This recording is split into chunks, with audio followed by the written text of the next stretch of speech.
ఈ రాష్ట్రంలో ఇప్పుడున్న కాంగ్రెస్ ప్రభుత్వం రైతుల ప్రభుత్వం. ఆనాడు రాజశేఖర రెడ్డి గారు మొదలుకొని ఈరోజు రేవంత్ రెడ్డి వరకు కూడా కాంగ్రెస్ పార్టీ ఎప్పుడూ రైతుల ధ్యేయం కోసం, రైతుల శ్రేయస్సు కోసం పనిచేసిన సందర్భాలు ఉన్నాయి.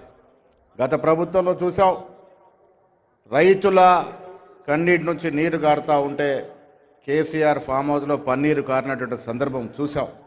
మిత్రులారా, కాంగ్రెస్ పార్టీ క్షేత్రస్థాయిలో రైతులు పడుతున్న ఇబ్బందులను ఎరిగి ఆనాడు రాహుల్ గాంధీ గారు వరంగల్ సభలో 22 మేన రైతులకు కావాల్సిన సంక్షేమము, రైతులకు కావాల్సిన అవసరాలను గుర్తించి రైతు డిక్లరేషన్ చేసిన సందర్భం మీరు మర్చిపోకూడదనే మాట ఈ సందర్భంగా రైతులందరూ గుర్తు చేస్తా ఉన్నాను.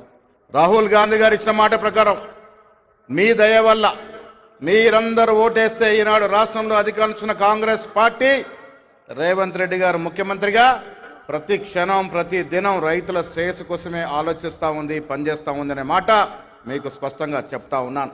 దాని కారణంగానే గత 10 ఏళ్లలో చేయనటువంటి రైతు రుణమాఫీ 18,000 కోట్లు 9 మాసాల్లో ఇచ్చిన ఘనత కాంగ్రెస్ ప్రభుత్వం అనే మాట ఈ సందర్భంగా మనవి చేస్తాను.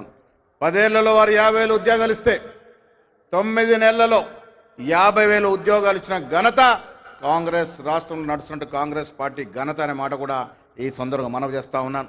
మిత్రులారా, రైతులారా, మల్లికార్జున్ ఖర్గే, సోనియా గాంధీ, రాహుల్ గాంధీ, రాష్ట్రంలో రేవంత్ రెడ్డి, బట్టి విక్రమార్కతో పాటు సీనియర్ మంత్రులందరూ కూడా రైతు కుటుంబం నుంచి వచ్చిన వాళ్ళమే. మీకోసమే పనిచేసే ప్రభుత్వం ఈ రాష్ట్రంలో వచ్చింది, మీరు తెచ్చుకున్నారు. ఆహర్నిశలు మీకోసమే పనిచేస్తుందన్నమాట ఈ సందర్భంగా మనవి చేస్తూ సెలవు తీసుకుంటా ఉన్నాను. జై హింద్, జై కిసాన్.